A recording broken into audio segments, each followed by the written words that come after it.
ओम श्री गणेशाय नमः। नमस्कार दोस्तों, इतिहास हमारा चैनल में आप सबका स्वागत है।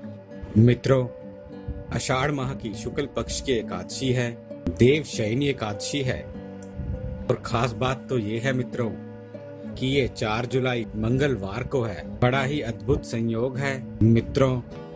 मंगलवार के दिन एकादशी का पढ़ना बहुत ही ज्यादा शुभ माना जाता है और इसी दिन से चतुर्मास का अर्थात कि जिसे हम चौमासा कहते हैं वह आरंभ होने वाला है। इसको हम हरिशयनी एकादशी, पद्मनाभा एकादशी, प्रमोदनी एकादशी इन नामों से हम जानते हैं। मित्रों, सभी उपवासों में देवशयनी एकादशी का उपवास सर्वश्रेष्ठ माना गया है और इस व्रत को करने से भक्त की सभी मनोकामनाएं शीघ्र पूर्ण हो जाती हैं। सभी प्रकार के पापों का नाश होता है और इस दिन भगवान विष्णु की पूजा अर्चना करने का विशेष महत्व होता है। रात्रि से भगवान का शयन काल आरंभ हो जाता है, जिसे हम चतुर्मास अर्थात चौमासा का प्रारंभ मानते हैं। इस चतुर्मास में कोई भी अच्छे कार्य अर्थात कोई भी शुभ कार्य नहीं किए जाते हैं। देवशयनी एकादशी व्रत की शुरुआत 10वीं तिथि की रात्रि से प्रारंभ हो जाती है और अगले दिन प्रातःकाल उठकर दैनिक कार्यों से निवृत्त होकर के व्रत का संकल्प करना है और भगवान विष्णु की प्रतिमा को आसन पर आसीन करके उनकी षोडश उपचार पूजन करना है। पंचामृत से भगवान को स्नान करवा के धूप दीप नैवेद्य से पूजन करना चाहिए। भगवान को फल फूल अर्पित करने के बाद ओम नमो भगवते वासुदेवाय इस मंत्र से स्तुति की जानी चाहिए। इसके अतिरिक्त शास्त्रों में जो भी व्रत के सामान्य नियम बताए जाते हैं वह आपको सभी पालन करने चाहिए। मित्रों, प्रमोदनी एकादशी से संबंधित एक पौराणिक कथा प्रचलित है और वह इस प्रकार से है कि सूर्यवंशी एक मानधाता नाम का राजा था। वह सत्यवादी, महान प्रतापी और चक्रवर्ती था और अपनी प्रजा का पुत्र के समान ध्यान रखता था। उसके राज्य में कभी भी अकाल नहीं पड़ता था, परंतु एक समय ऐसा आया जब राजा के राज्य में भयंकर अकाल पड़ गया। अत्यंत दुखी होकर प्रजा राजा के पास जाकर प्रार्थना करते हुए बोली कि हे राजन, हमें इस संकट से बचाइए।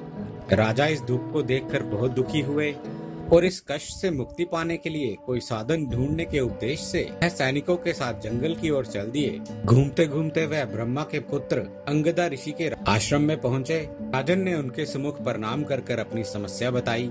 इस पर ऋषि ने उन्हें एकादशी व्रत का महत्व बताया और उसको करने की विधि बताई। ऋषि के कथन अनुसार राजा एकादशी व्रत का पालन करने लगे और उन्हें अपने संकट से मुक्ति मिल गई। मित्रों, इस व्रत को रखने वाले, करने वाले और जो भी इस कथा को सुनता है और अपने चित्त, इंद्रिय, आहार और व्यवहार पर संयम रखता है, वह सभी अर्थ काम से ऊपर उठ करके मोक्ष और धर्म को प्राप्त करते हैं। इसलिए मित्रों, एकादशी पूजा का बहुत महत्व है। खासकर ये हरिशयनी एकादशी है, बहुत ही पौराणिक महत्व है। इसके अनुसार इस दिन भगवान विष्णु 4 माह की अवधि तक पाताल लोक में निवास करते हैं और कार्तिक मास के शुक्ल पक्ष की एकादशी से श्री विष्णु उस लोक के लिए गमन करते हैं। इसके पश्चात 4 माह के अंतराल के बाद सूर्य की तुला राशि में प्रवेश करने पर, जैसा कि आपको याद होगा कि जिस दिन तुलसी विवाह करते हैं हम, उस दिन भगवान विष्णु जी का शयन समाप्त होता है तथा इस दिन को देव उत्थानी एकादशी का दिन माना जाता है। और इन 4 माहों में भगवान श्री विष्णु क्षीर सागर की अनंत शैया पर शयन करते हैं। इसलिए इस माह में हम कोई भी धार्मिक कार्य करना वर्जित मानते हैं। मित्रों, हिंदू पंचांग के अनुसार अभी आषाढ़ मास चल रहा है और इस माह में शुक्ल पक्ष के आने वाली एकादशी को हम देवशयनी एकादशी मानते हैं। मित्रों, मंगलवार के दिन एकादशी होने के कारण इस दिन अगर हम हनुमान जी के अगर आप उपाय करेंगे तो आपके लिए बहुत जल्दी आपकी परेशानियां समाप्त हो जाएंगी। मित्रों, मैं आपको यहाँ बता दूं कि आपको एक बिल्कुल छोटा सा उपाय करना है। आपको सिर्फ थोड़ा सा आटा, जैसे आप उसे गूंदते हैं वह आपको गूंद लेना है। उसके बाद आपको उसका एक चौमुखा दिया बना लेना है, अर्थात कि एक चौमुखा दीपक बना लेना है। मित्रों, सूर्य अस्त होने के बाद अर्थात कि एकादशी वाले दिन सूर्य अस्त होने के पश्चात, यानी कि आप 7 बजे कीजिए, रात के 8 बजे कीजिए, जब भी आपको समय मिलता है तब आप ये कर सकते हैं। सूर्यास्त के बाद इस चौमुखे दीपक को आपको दिन में ही बनाकर रखना है ताकि वह शाम तक सूख जाए। आपको उसमें 4 बत्तियां डालनी हैं, अर्थात कि एक दीपक में चारों तरफ आपको 4 बत्तियां डालनी हैं आटे के चारों ओर यानी कि अर्थात इन चारों बत्तियों को आपको जलाना है। इस उपाय से आपके जो भी कष्ट हैं अर्थात कि नौकरी के, काम के, जो भी किसी भी प्रकार के आपके कोई कष्ट हैं या कोई भी आपके घर पे कलेश है, इन सभी से आपको बहुत जल्दी मुक्ति मिल जाती है। तो मित्रों, आपको ये ध्यान रखना है कि ये उपाय आपको एकादशी यानी अर्थात मंगलवार वाले दिन अवश्य करना है। हो सके तो हनुमान जी के मंदिर जाकर के आपको चोला चढ़ा के आना है। चोला चढ़ाना मतलब क्या है? थोड़े से सिंदूर में 1-2 बूंदे चमेली का तेल डालकर मिला लें और हनुमान जी के शरीर पर लगाया जाता है। जो लेडीज हैं, जो गर्ल्स हैं, वो इस बात का ध्यान रखें कि वह हनुमान जी को टच नहीं करेंगी। अगर वह चोला चढ़ाना चाहती हैं तो वह सामान ले जाएं और पंडित जी को दें ताकि वह आपके बिहाफ पे वह चढ़ा सके। किसी भी मंदिर पे आप जाएं और वहां एक नारियल पर आपको स्वास्तिक बनाना है। स्वास्तिक बनाने के बाद इस नारियल को आपको अपनी गोद में रख लेना है और इसको लेकर के आपको कम से कम 108 बार ओम हन हनुमते नमः इस मंत्र को बोलते हुए जाप करना है। और 108 मंत्र बोलने के पश्चात आपको ये नारियल हनुमान जी के समक्ष सामने फोड़ देना है। उसके बाद जो थोड़ा सा जल है उसका आचमन आप करें, उसका अपने सिर पे हल्का सा छिड़काव कर लें और थोड़ा सा हो सके तो जल लाकर अपने घर के चारों तरफ छिड़काव करें और अपने परिवार वालों के सभी परिवारजनों के आंखों पे लगाएं और थोड़ा सा बिल्कुल प्रसाद लेकर के घर आएं और सब लोग आपस में वितरण कर लें। बाकी का नारियल वहीं चढ़ा के छोड़ देना है और इसके बाद बैठ करके आपको एक हनुमान चालीसा का पाठ करना है मित्रों। और ध्यान रखें कि जब आप घर लौटें पीछे मुड़ करके आपको बिल्कुल भी नहीं देखना है। देखेंगे मित्रों कि कैसा एक छोटा सा ये उपाय करने से आपके घर के कितने कष्ट कटते हैं, कितनी सारी मुसीबतों से आपको छुटकारा मिल जाता है और किसी भी तरह का किसी ने आपके ऊपर टोना टोटका किया हुआ तो वह भी आपके जीवन से दूर हो जाता है। मित्रों, एक छोटा सा उपाय हनुमान जी का आप और कर सकते हैं। मंगलवार की एकादशी है, अगर आप इस किसी कारण विधिवत पूजा नहीं कर पा रहे हैं तो हनुमान जी को लाल पीले फूल आप चढ़ाएं, जैसे कमल का फूल, गुलाब का फूल, गेंदा का फूल, सूर्यमुखी आप चढ़ा सकते हैं और इस उपाय से भी सभी सुख प्राप्त होते हैं।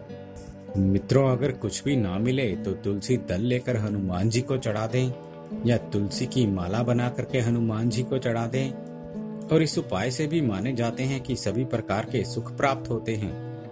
मित्रों, हो सके तो हनुमान जी को गाय के शुद्ध घी से बना हुआ प्रसाद अर्पित करें। आप चाहें तो हलवा, आप चाहें तो बेसन के लड्डू बना सकते हैं। अगर कुछ भी उपाय आप ना कर सकें तो थोड़े से गुड़ और चने का भोग लगाएं।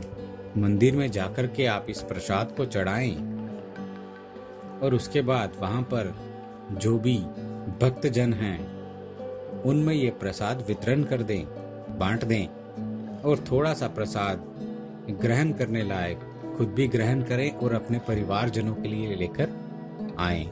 इस उपाय से मित्रों हनुमान जी बहुत ही प्रसन्न होते हैं और ऐसा माना जाता है कि वह सभी प्रकार के दुख हमारे जीवन से दूर कर देते हैं। मित्रों, इसके अलावा एक नारियल पर सिंदूर, लाल धागा और चावल ले लें और नारियल की पूजा करें। इसके बाद ये नारियल यानी कि जटा वाली नारियल वह लेनी है। ये नारियल पूजा करने के पश्चात उसको हनुमान जी को आप चढ़ा दें और हनुमान जी को चढ़ाने के पश्चात अगर कोई जल स्रोत है आपके पास उसको आप उस पानी में बहा दें। मित्रों, इस उपाय से भी धन लाभ के बहुत ही अचूक योग बनते हैं। खास तौर पे अगर ये उपाय जैसे कि आज एकादशी वाले दिन किया जा रहा हो तो और माना जाता है कि जो भी कष्ट आपके जीवन में होता है वह दूर हो जाता है।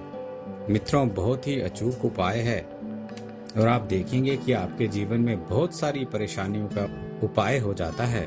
मित्रों, इसी के साथ अगर आप चाहें तो इसी प्रकार पान के पत्तों का भी उपाय कर सकते हैं। मित्रों, अगर आप गुलाब के फूल की पंखुड़ियों को भी हनुमान जी को चढ़ाएंगे तो इससे भी वह बहुत प्रसन्न हो जाते हैं। आज के इस कलयुग में जागृत देवता है हनुमान जी और एकादशी ये बहुत बड़ी एकादशी है, देव शयनी एकादशी है, दिन मंगलवार की एकादशी है। तो मित्रों, कर लीजिए इनमें से भी कोई एक उपाय और कर लीजिए उनको प्रसन्न। आप देखेंगे कैसे वह हमारी सभी मनोकामनाओं को पूर्ण कर देते हैं और हमारे जीवन से सभी प्रकार के संकटों को दूर कर देते हैं। उम्मीद है दोस्तों, आपको हमारे द्वारा दी गई ये जानकारी अच्छी लगी होगी। यदि आपको हमारे द्वारा दी गई ये जानकारी अच्छी लगी है तो कृपया हमारा चैनल सब्सक्राइब करें, हमारे इस वीडियो को लाइक करें और हाँ, शेयर करना ना भूलें। दोस्तों, हमें आपके सुझावों का भी इंतज़ार रहेगा, इसलिए प्लीज़ अपने कमेंट्स हमारे साथ शेयर करें। हमारे इस चैनल के साथ बने रहने के लिए आपका बहुत बहुत धन्यवाद दोस्तों।